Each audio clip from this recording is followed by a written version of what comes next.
happy to be back. It's been over a year since we've had the last Metaphysical Meltdown. We had Galactic Week, and then I disappeared, wrote my book, did some other stuff, and I'm thinking that Metaphysical Meltdown is going to come back a little bit.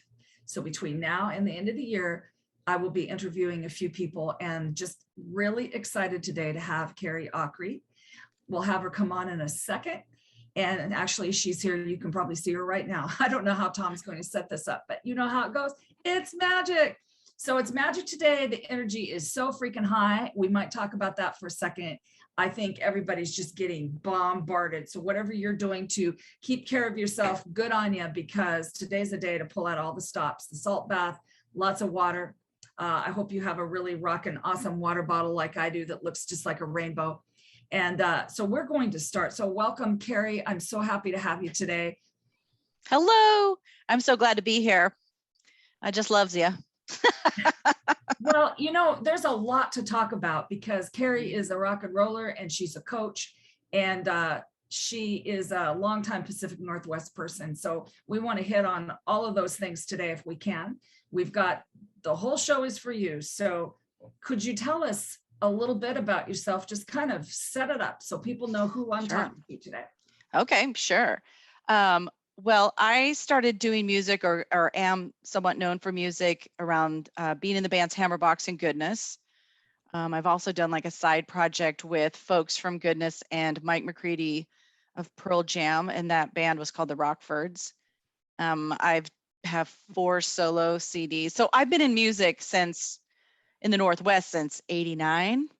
And, you know, that's what I did for a living from 23 to like 35. So, you know, both of the bands, Hammerbox and Goodness, were signed to major labels. We toured globally and, you know, did the work that is.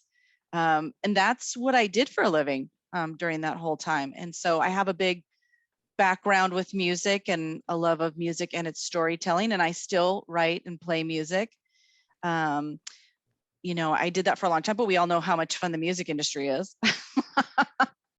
And so at some point, you know, I had this moment where I was like, well, what else is there that feels really authentic to me that I have to contribute outside of, you know, the art form of music? And, you know, it took me a long time, you know, kind of like a long, dark night of the soul where a lot of things are, you know, healed and discovered. And, you know, there's just space and time to sort of ask yourself what that is. And what struck me is coaching. Someone had brought it up to me like, oh, something about life coaching training. And I was like, well, what is that? And as somebody was explaining it to me, I was like, I feel like I do that naturally anyway.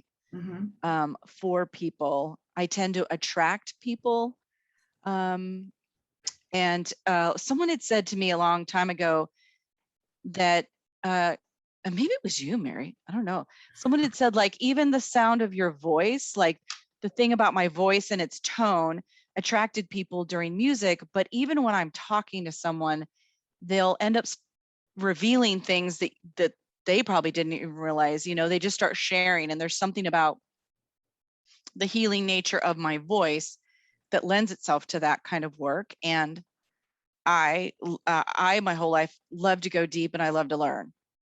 That's just something I've always been compelled to do. And so as I've had my own journey, you know, I want to share what I've been through, but also support people in returning to themselves, to their authentic selves.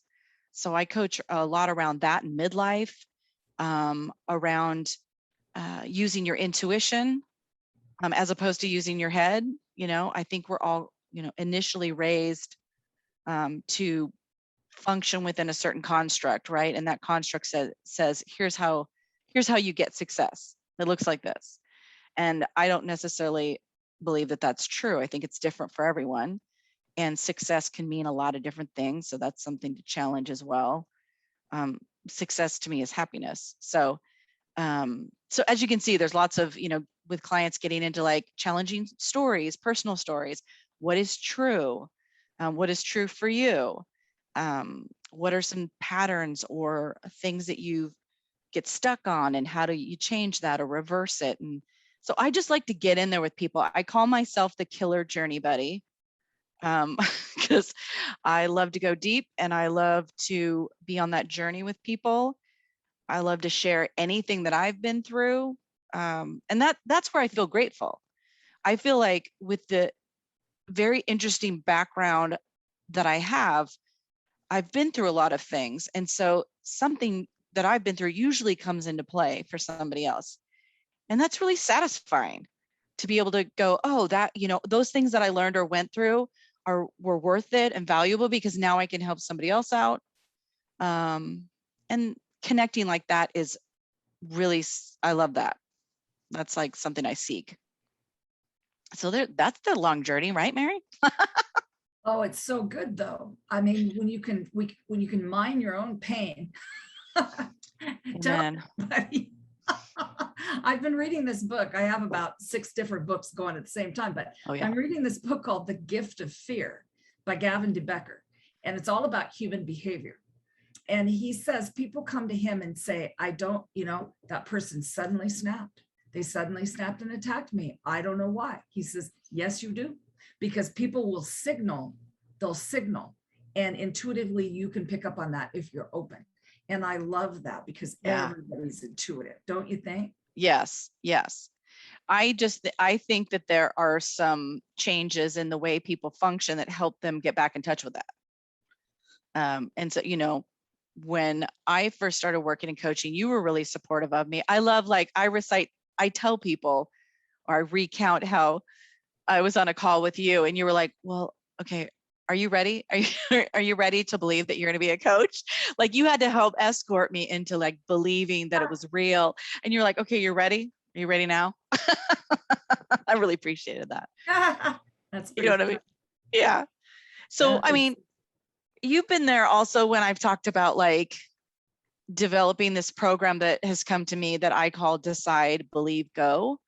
And there are 3 different like sections, and underneath each one are a lot of lessons and a lot of insights into ways you can kind of morph to hear your authentic self, your intuition, and make different decisions from there.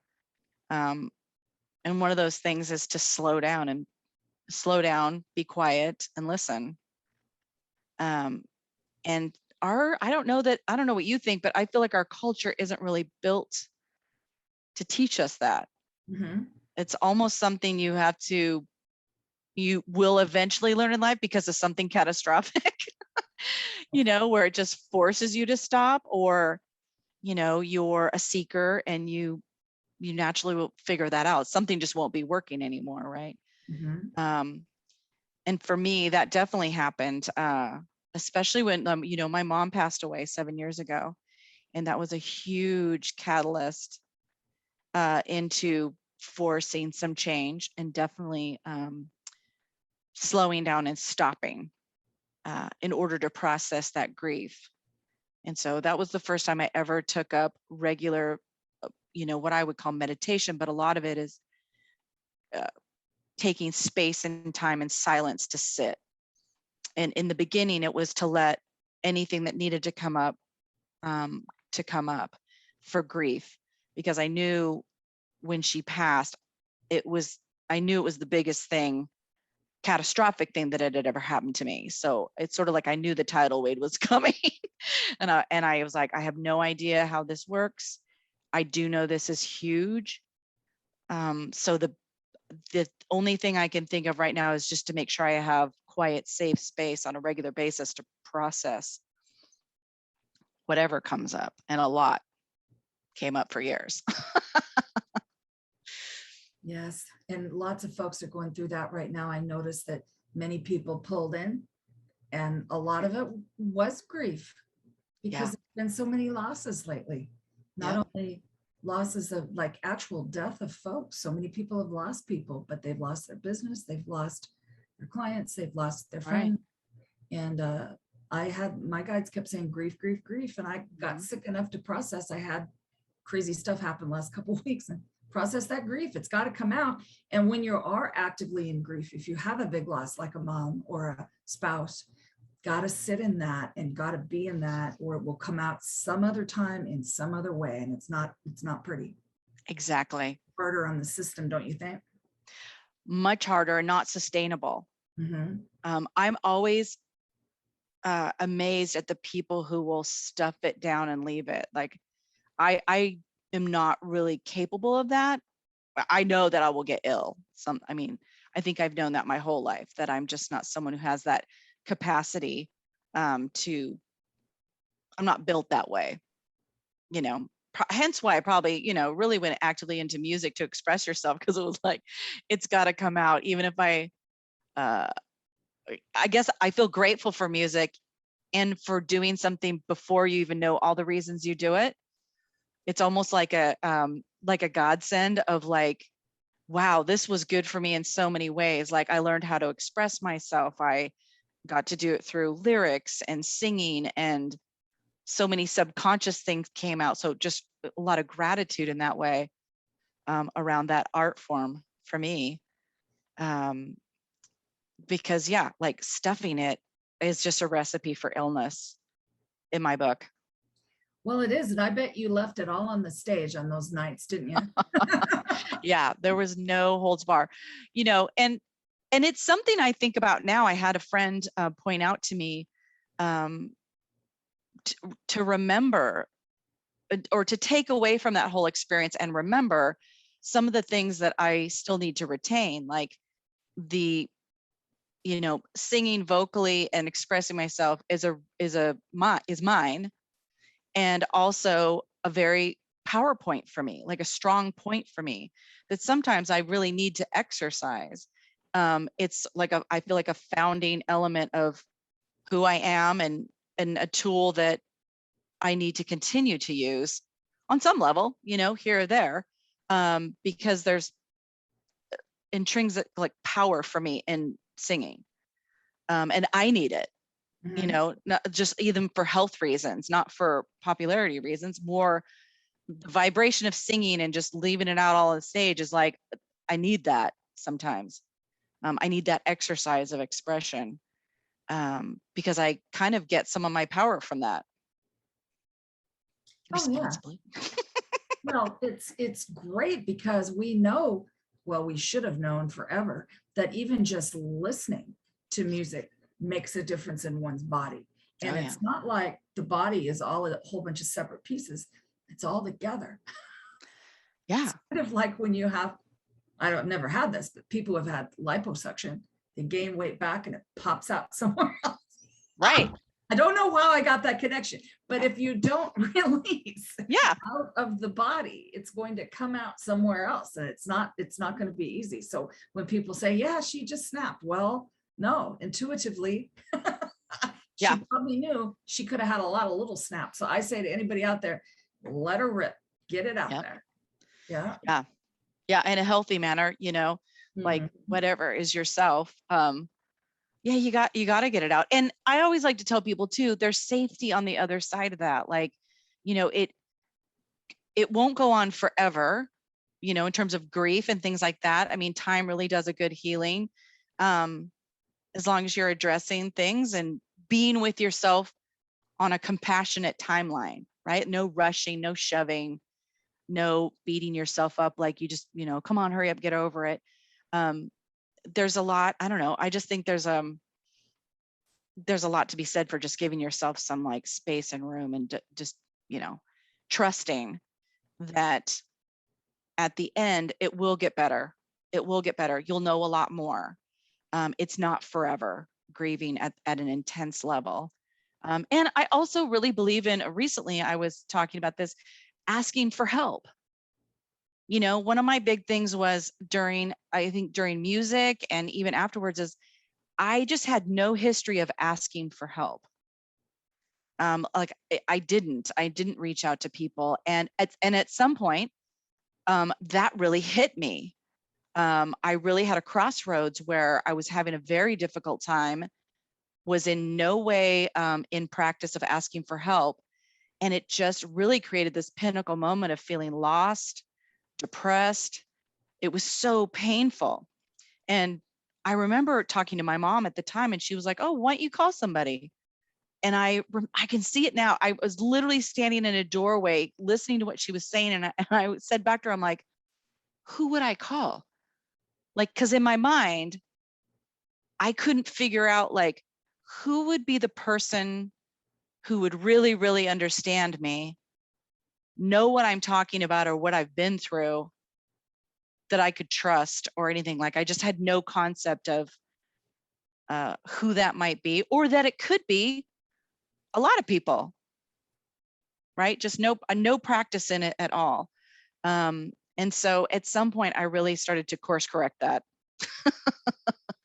and now I feel like I have a whole posse of people, including yourself, that I engage with and call on and ask for help. And I would say even now, if I randomly reach out to someone, if I need it, when I kind of rarely do that, but when I do, I still feel that tinge of like not wanting to impose or worried someone's not going to be there. Like there's still a little bit of intrinsic fear, like deep. Well, that's a cultural thing too, I think, because people hear everything has to happen just like that. Right. No, why can't it happen just like that? And grieving goes through so many stages and maybe back around again. Yes. And so continuing to talk about it. I'm right with you though. I didn't talk for years. So I talk a lot now. Yeah. For better or for freaking worse, man. To the mailman, to the guy on the street mowing the lawn. Yeah. Why not? I think that's awesome. Yeah. You just never know. And as empaths, people talk to us, don't they? They'll tell you anything. Yes. And I applaud that. I'm like, if you want to tell me about your hernia surgery, you go, dude. I don't know you. Just met you. As long as you don't show me any pictures, you're good to go. No pictures. Really. But some people are really in their pain body like that. They want to show you everything, you talk all about it. And sometimes people just have to do that for a while until they can release it. Well, I think that's so funny, because like my son and my husband are very much introverts, so it's not their nature to connect with, not that they're not like me where I'm embarrassing. Like I feel compelled. I love to say hi to people. I love to connect. I'm like, hey, like, how's it going? They're like, I don't even get that. Like, why would you? They're not against it, of course, but that's not what they would do by nature. But I am fascinated by people. I'm constantly curious. I mean, I need my alone time, and certainly have gotten it with COVID, but I also just like friendliness. You know what I mean? I think the world needs a friendliness a little bit here and there, like just a nice hello. Come on. So like, and I sometimes get my feelings hurt when I'm around other people who maybe aren't like that. And I have to remind myself, I'm like, well, you don't know, like it's just so silly. It's so like being a kid. I'm the kid, I swear, I've said this recently where I was like, by nature, I am the kid really who would want to walk up and be like, you want to play with me? Yeah. Well, who are you? What are you doing? Where do you come from? Like that's on the inside. It's gotten definitely hidden due to some all the like environments and hipsters and cynicism. I mean, I really have come through some scenes that are not friendly, you know what I mean? Or based on some things that aren't just sweet and kind. And so that little girl's in here. Yes. We were just talking about that. It might have been a while now, but I went off we were eating dinner and I went off to the bathroom, had a whole chat with this lady. We hugged it out, came back to the table. I was telling Tom, I met the greatest person in the bathroom. It was awesome. We had a connection. I hugged her, blah, blah, blah. He goes, dudes don't do that. They don't. And we do, women do. I love that because one, I often think that's magical, and that you're not alone in the world, right? If we're all connected. And I just think everybody needs that. Like, isn't that amazing that somebody who might have needed you connected to, and you had a great exchange. It was friendly. Someone wasn't crazy. They weren't harmful to you, right? But like, we need so much more of that in a healthy manner, right? Like if people could be, openly friendly and like hi or help out, that always gets me going. I always think that's nice, and it's beautiful. It's Yeah. beautiful. And especially you'll find it in metaphysical communities. Right. Yeah. Tom noticed that. My husband noticed that. He said, those people are huggers. What's the deal? And I said, just go with it. You know, they'll hug you. It's okay. Uh-huh. Well, I think there's some knowledge there, you know, there's the knowledge about being interconnected and that being real, even if you can't, you know, see it with everybody on the outside. So that's got to be a belief you really hold, because that can be challenged, you know. But if you believe that as a truth, you know, that can sustain you. I'm also one of those people who's like, people deserve to get free stuff. Yes. You know what I mean? Like I will often like clear out a closet and have a bunch of cool shoes and be like, or somebody loves something of mine, I'll be like, you can have it. Like, come on, how many times do you get little gifties, you know, or a little like, you want it, you got it. Like that's a good feeling. So sometimes if I can do that, that feels like a good exchange. I know I would love it. Well, I didn't get in on that $20 box of awesomeness Ooh, when you I'll were make doing you that. one, Mary. Yeah. No, but I didn't. You were like CDs and shirts and crystals, and people were getting amazing stuff for like, Yeah. what was it, $20? Then it went to $50 and Yeah. Oh shoot, my God. you had like a whole little thing going for a while. It was great to see. It Oh, was, that's awesome. Yeah. Last year when we were all in the house, you know, we've all been inside. I did this huge like decluttering, but just like I said, like I want the stuff to go somewhere, right? To have another life. And that's one thing I love. Mhm. Two, I was like, I want people to get cool stuff. Like you kind of need a little injection of magic. So I called it, the magical mystery box. Oh yeah. Yeah. And so people would pay $20, which was crazy. I upped it because you don't even know how much I spent in postage. Oh, Because it was like 50 boxes. Like oh, people lost their minds.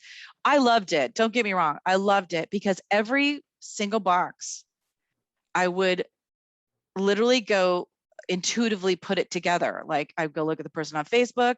I would think about them and intuitively put together every single box. And that's kind of fun for me. That's a practice of, working intuition and, claircognizant or, the knowing. And I can't even tell you, Mary, like how many phone calls I get from people who were like, what were you reading my mind? Like, and don't, the world's full of magic. I've always wanted more magic. So, mhm. like for instance, a friend of mine, Diane Venti, she's a huge music supporter and art. And she asked me to put together a box for her. And so I'm putting it together and, caveat that also I got a little obsessed with shoes. So an insane amount of shoes where I was like, that was my little addiction. So I'm putting her box together and I'm thinking about her style and, knowing her. So yeah, there's music in there. She's a huge music fan, music, poster, because she's a fan of mine as well. And, I thought about her clothing wise, because we kind of talk about it in shoes. But then I was looking at my stuff that I put on the table, and I had I think they're walnuts, like in the fall where there's the casings that look like really nice wood Mhm. that fall off trees. Mhm. I think it's walnuts. Anyways, I think they're beautiful. Like they look like little art pieces to me. Like if you go around a maple tree, I think it's a maple tree. I should really find out. They're all over the ground. People stepped on them or whatever, but you can find whole ones and they look like polished wood. I just think they're beautiful. And I was like, I had like 8 of these and I'd had them for like a year. I just thought they looked neat. And I was giving them away and I was like, who the hell am I going to send these to? Who's going to want this? And it just dawned, because they were little art forms to me, that's what came to me. I was like, oh, Diane will get this. Diane will totally understand. So I put a little purple mesh bag, like 8 of these little, seeds, and sent it off to her. And then one day she got it. She literally, all of a sudden, my phone blew up, and it was Diane. It was like texting and Facebook and calling, whatever. And I was like, what is going on? And she's like, you need to call me right now. And I was like, okay. So I call her, and she's like, you aren't, what the hell? She's like, literally yesterday, I'm talking to my sons, telling them about these kinds of seeds that look like this. I can't find pictures of them anywhere. I don't know that there's any left because it's the wrong season. I open up my magical mystery box and you've literally sent me 8. You know what I mean? And I was like, booyah. And I was just like, I just love that. I just love that. And I was like, magic. So yeah, that whole thing was really a lot of fun to do. And believe me, Mary, I'm always accruing things. So I'm happy to make you one this year. Oh, I'm scared. Somebody sent me flowers. My friend sent me flowers, and on the inside, if you looked inside, there were crystals and all kinds of things. What? It was so kind. She left them on the porch the other day when I didn't feel well. So kind. See? When people think about you, yeah, it just makes the day bright. And I also love looking at the flip side of things. Mm-hmm. So if we're sitting and thinking about the stuff that we don't want to have happen, mm-hmm. and all day thinking about that, doggone it, if that isn't what you're going to get a little more of. Oh yeah. Yes. What did they say? What you focus on, you get. It's so true. I learned that so much in the last little bit, which is, playing through higher self. Higher self, create this day for me where I have this beautiful interaction with people, or I have whatever, and higher self will create that for us. Yeah. And the flip side of what you were talking about is something that if we all did that all at once, the entire world, we would be multi-D, more than what D we're in. Which is up for debate, but I still think it's 5D. I think we're right here. And walking forward, we create that 5D experience. That's what I think. Mm-hmm. Yeah.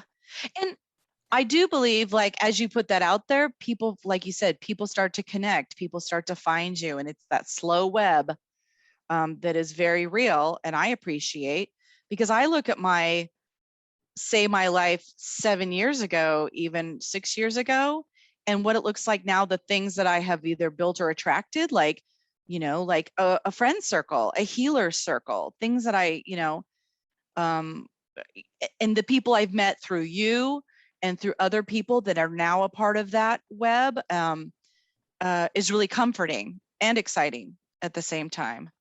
But yeah, I love sending people stuff. And I definitely think, especially that was so good that you said that too, when it's so nice when somebody thinks of you, like thoughtfully imagines. And that's what people said about those boxes. They were like, I knew when I opened this box that you literally thought about me, because what was in here was so crazy, specific and true. And that really hit people. And so, if I can do little doses of that, that seems like a good thing. And just think, if those billionaires hadn't have gone to space. Oh my gosh. And would have that, I don't know why I even thought about that. But if they took their time to just maybe spread a little of that love around and wealth, think of how much change that could create. Yeah. I'm saying it's not awesome to go to space, but you know what? You can go right there in your mind. Right. I do. Right. All day. It's got to be good in there, Mary. I want to get. it's good in there. Trust me. Well, and the thing is right now the energy is so incredibly pushy, I want to say. Do you think so? Yeah, feels pushy to me. Yeah, but you can take that in either way. You can take that like it's pushing us along to get loose of all the stuff that's held us down for so long, pushing us along to really feel this body. When you were saying decide, believe, go, this decide piece is huge, because people have to decide, what are you going to do with that energy? Are you going to sit on your patootie and go, I feel very good today? And some days, yes, that's totally doable. Yeah, you got to sit there because you feel knocked over. But mostly we're getting used to how to use it, aren't we? And once we decide that we're going to do something extraordinary, and I'm hoping everybody out here that's listening to you've had an extraordinary life, and you're in your second or third, however many incarnations of the next extraordinary thing. And you're not waiting until somebody hands it to you. You're making it happen. And that's your decision. Yeah. Well, and like I said, I'm a seeker. And so, there's a lot I've learned from yourself and other healers and practitioners, not only to like hone practices for myself, but how to understand, I don't know, the comings and goings of energy and what is next for me, or what needs to happen before what comes next. Or, I mean, there's just onion layers of things to learn about how to live magically, I think. And some of those things are subtle and you don't even realize it, which I love. Like recently, I just had a session with someone who, for me, who revealed something where I was like, oh my God, like, that really helped me a lot. So, you know, one of my huge goals is, I feel my gut is saying, is really learning how to just be in the day, to love your life, right? To be present, and to like, you know, almost like shift into like first gear, and then to be able, like when you're kids, you just have a day, right? You don't think about anything, but you're really present and you really enjoy your day. I mean, you don't, you know, you haven't been on the road long of life, so you don't maybe have the baggage that us adults do, or the experience baggage. So you are just living. Yeah, I get up and I go play, and I'm not thinking farther than that, and I'm enjoying the day, and like that kind of presence. And I feel like I've done a lot of work towards that, but there's like this little area of not feeling like I could attain it. And so this friend of mine had said, yeah, because she's a wellness coach, so she's all about bringing it back into the interior. She's like, yeah, because you've been in survival mode. So you get the only places you know to get a sense of peace has been by doing things, and the doing and the accomplishing of things, right? Because that gives you that momentary like, oh, awesome. Oh yeah, right? But it's momentary. Or you know, in not healthy ways, like pouring some wine on that, right? Like wine's the evil mistress, but you know, maybe that drinking wine gives you a moment of peace, but it's temporary. So when she pointed out like, well, yeah, a lot has happened. And while a lot was happening, you lost touch with your inner self. And so you have been in some fashion in survival mode. She works a lot with human design. And that really resonated with me, because if I think about it, I was like, oh yeah, I'm constantly like, what do I need to take care of next? What do I need to do next? Or what is the next thing? Which is never ending, right? You could really drown in that. And so her saying that and giving me some practices has been that crazy subtle, profound. Because I really want to enjoy the rest of my life. Like really, really, really, really enjoy the rest of my life. Not just like accomplish a bunch of things. Because even if I accomplished a bunch of things, which I think I'm capable of, to do that and then to still be unhappy, it just seems like kind of a joke. I don't want to be a joke, you know, like to myself. We were just talking about that the other day. I think it was last night. We were talking about why, as kids, did the day seem so long? Did the summer vacation seem so long? And I said, well, number one, we were focusing on art. We were outside, right? Yeah. We were playing, we're having fun. I mean, some of us were, some of us weren't. But let's just say we're focusing on art, because Tom and I can understand that. We were artistic when we were kids. So then as we got older, we're thinking in the future, you know, and that little voice I was doing earlier, that's my own little voice inside my head going, well, why can't you get up? Judging myself for not getting up and getting going, when some days just sitting there staring at the wall is what you kind of need to do. Yeah. But the timing is so odd right now. The day can be really long and the day can be packed in. Have you noticed that? Yes. Yes. Well, and what do you think too of the day that feels long, the never feeling satiated, like, you know, or never being able to relax into it? I can feel that in my body still, where I'm just like, okay, there's got to be something I should be getting done. Yes. I'm like, what is that? Cookies. That's the day you eat the cookies. I Well, don't drink, so it's cookies. yeah.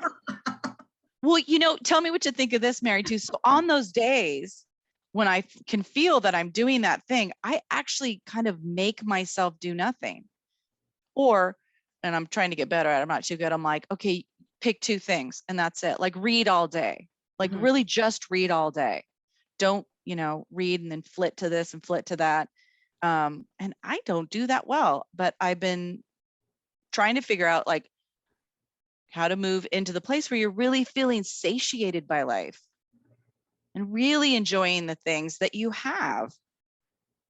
I know that sounds like really probably everybody's heard that, or maybe it sounds corny, but it's so true. Like, because doesn't that just seem like a joke? Like, oh, you have everything and you were still miserable. That's like the worst joke that I don't want to live out. But I find myself having to stop myself and be like, okay, wait, what is wrong here? Like, why are you feeling like this? And then I just, me, I'll get a little mad. I'll be like, I don't know. Oh my God. Yeah. So I think we're looking outside of ourselves for something that's going to be really awesome. What if I call yes. What if I do this? What if I go do blah, blah, blah, blah, blah, rather than coming in and saying, body, what do you need right this minute? Yes. What do you need, body? Do you need some cookies? No, not that. Mm-hmm. But what do you need? Do you need to rest? Or like Jason says, you check in every 3 hours. You need to eat, you need to drink, you need to rest, you need to meditate. Well, that's my little list, but meditation is in there still sometimes. Yeah. Do you need to be quiet? Because that's what people, like we were talking about earlier, the first part of the hour is the difficulty of many to sit with themselves and understand really what is the plan. Is there a plan? Is there a plan? What am I going to do? And have it be safe to do that. And you can only get that by yourself these days. You can only get that because everything's going crazy and it's meant to go crazy right now. It's meant to. That's amazing. Well, what you said there about like the practice of going inside and then literally having a practice of this is how you talk and solve things by going, I don't know, what do you need? Because that's significant. That is not something I have done. Like, I know that's like, I've been all out here, like a lot of us, we're all out here, like using the rules and regulations we were raised with, or the survival techniques we needed to use, all the while like missing here. Like, what do you think? I feel like doing a practice or an experiment, like for a week, where it goes, you can only decide to do something by asking yourself, like just to constantly be like, have a practice of going in, like, no, from here on out, this is the rule. This is how you're going to be deciding. Because that's a whole another concept of, it's intuition, but it's also super returning to yourself. Like, what does your body say? Like, I don't usually do that. I don't usually go like, I navigate by asking what my body wants, or, I've used intuition a lot, but that's a different thing to really go, body, what do you need? Yes. And I feel like that's really a significant missing thing. I know it is for me.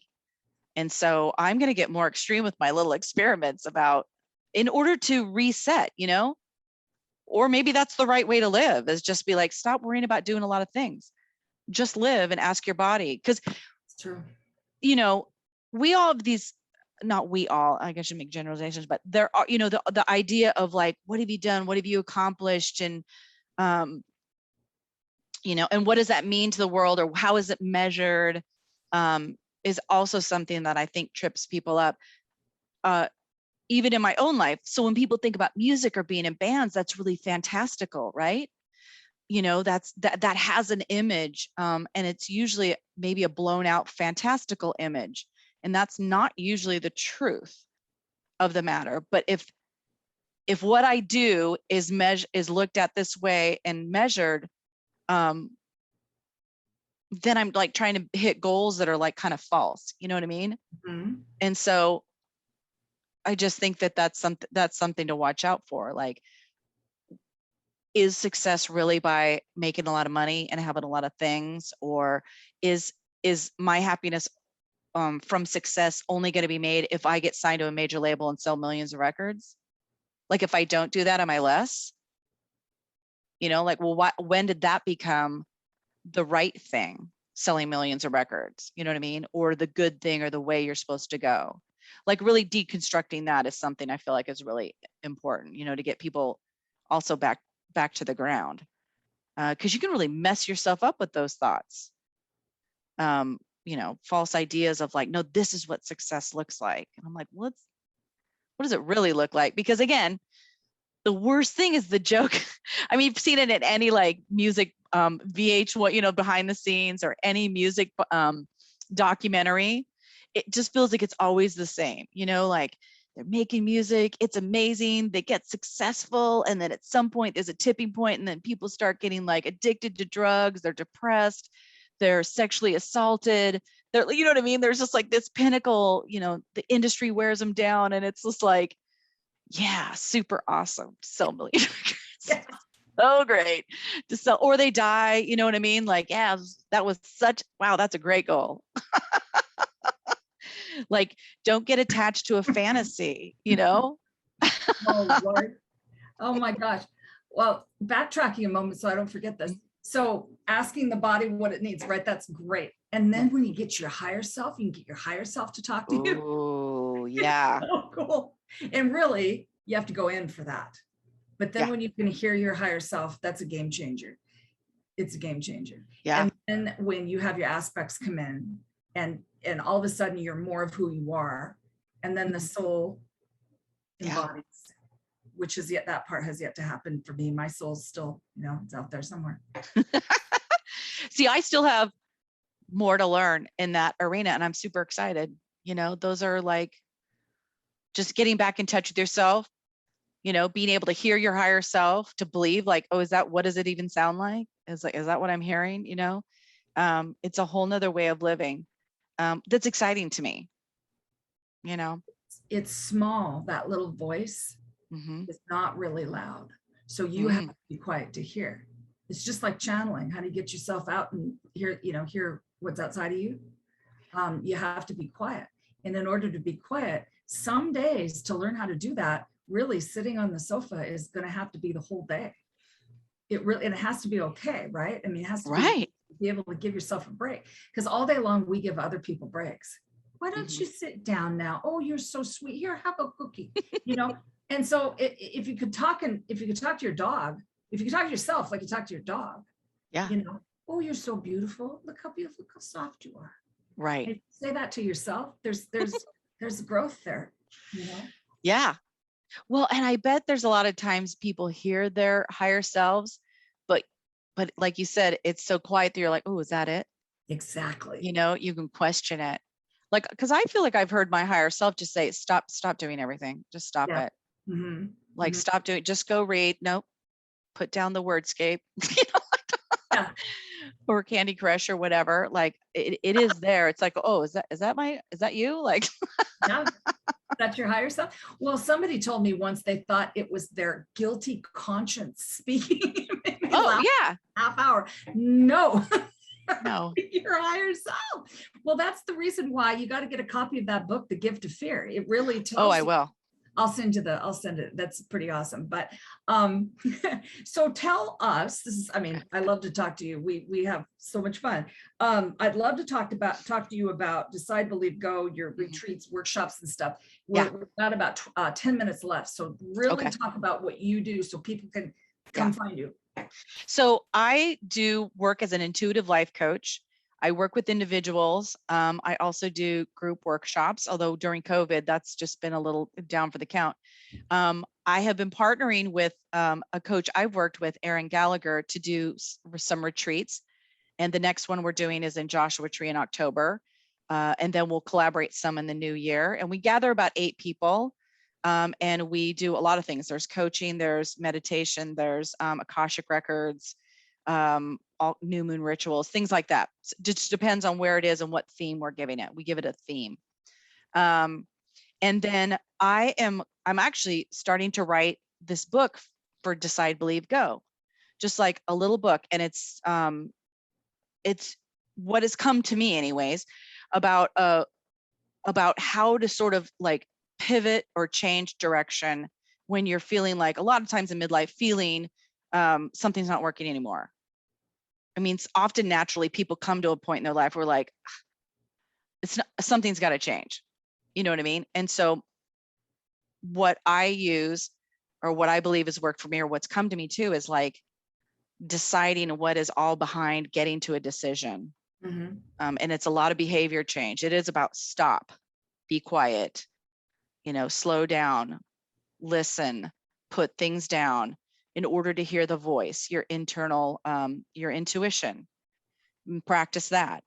And then sometimes I tell people too, it's also about changing your story, right? Like your pattern story that you tell, asking those questions. That's what I do with clients. When when they give me what's going on, I'm like, well, is that, they'll be like, oh, things are terrible and it's only this way. And I'll be like, a little bit like Byron Katie, like, is that true? Why is that true? Or where's that coming from?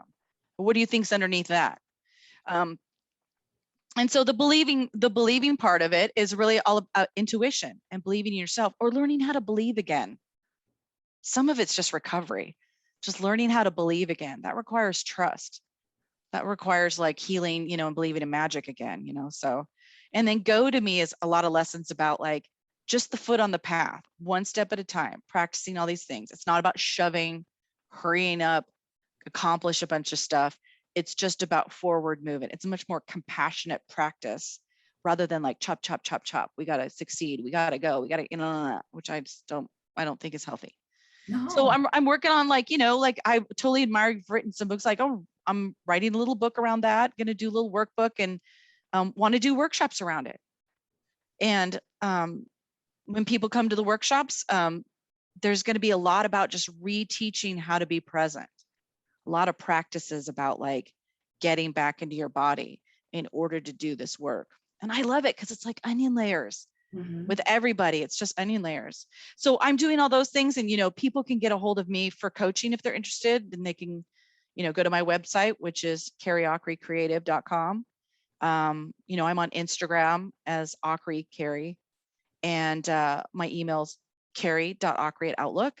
And I love working with people who are really, really ready, like ready, willing, able to go.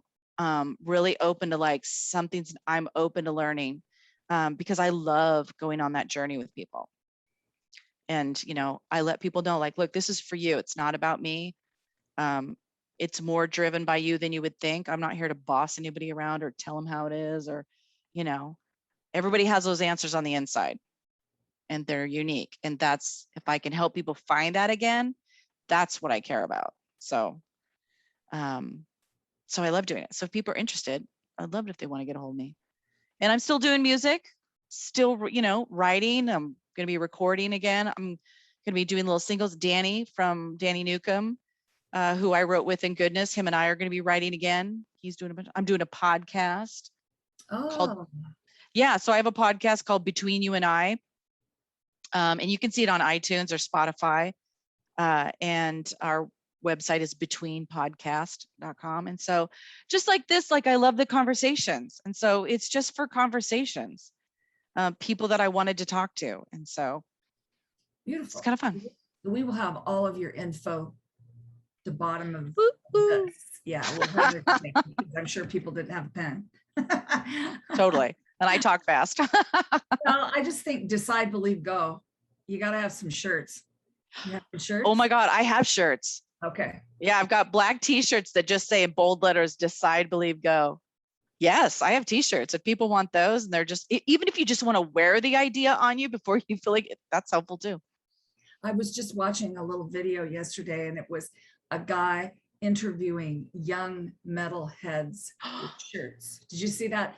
No. They said, give me 3 songs that the band on your shirt actually played. A lot of people can't. Really? Yeah. That's depressing. I just like the shirt, man. Yeah, just like the shirt. I just thought that was pretty funny. When you're trying to wake up in the morning, you will read anything. Trust me. Oh my God. Yeah. That's what that's taught me. You got some interesting stories. Gosh. But okay. And so what's the date for Joshua Tree? Joshua Tree is happening October 16th through the 21st. And we actually have 2 spots left. It was, so it's all like food, where you're staying, all the activities are all included. And we've rented a house. And so the 2 spots that we have are really for, it would be great for like a couple friends, like 2 friends who want to go, because it's a whole room where you'd share a room. And so that's who I feel like would be really great for those last 2 spots. You know, seekers, people are sort of like, I want to go on an adventure. So that's happening then. And then we'll have some more in the next year, I think. Any local ones? I really want to do some workshops locally. I'm in T-Town with you. And so I've been sort of debating of doing it in Tacoma or Seattle. Mhm. And so, you know, stay tuned. You can look on the website or definitely Instagram. So if I can't do it in person, I want to do something online. I might just do it for free and have people come check it out. Right. Little Yeah. free things are the bomb. Yeah. Little free things.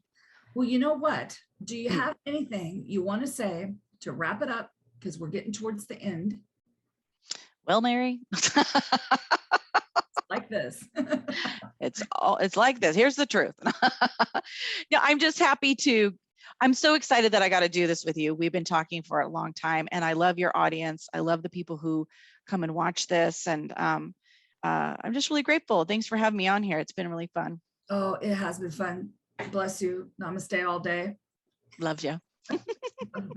Okay, we're out, everybody. And I don't know who the next Metaphysical Meltdown person will be, but I have an idea. And as soon as I do, I'll let you know. God bless one and all. We are out. Nice. Okay, that's enough for Tom to work with, I think. All right. We're 3 minutes before the hour, and maybe Okay. we started a couple minutes late. So that's just about right. About 50 minutes is what it is. He'll add some original music so people don't sue him. And, he could use, if he wants to use Goodness Stuff or Hammerbox, if he wants to put it in there, he's welcome to do that. Let him know. It takes him a couple hours to get this all done. And so it'll come up tonight. I told everybody tonight. Oh, cool. Yeah. If you'll send me a link and a picture, I'll post it out on Instagram too. Can you steal what I did for you? Can you steal that one on Facebook? You know what? I'm not on Facebook anymore. Oh, okay. I'm not. I'll send you what I did. Yes. Cool. Well, what you did, you have it. You have your info. So maybe do I just need my info to send to you? Yeah, or just like if you have an image, like a picture or whatever of your show that I can then put on Instagram, then I'll put all the information below. Okay, yeah, I'll send that to you. I've got a few minutes before my client comes. Okay. So, okay. All right, huh? Sounds really good. Thank you so much. It was really You're welcome. I love you. Bye. Love you. Bye.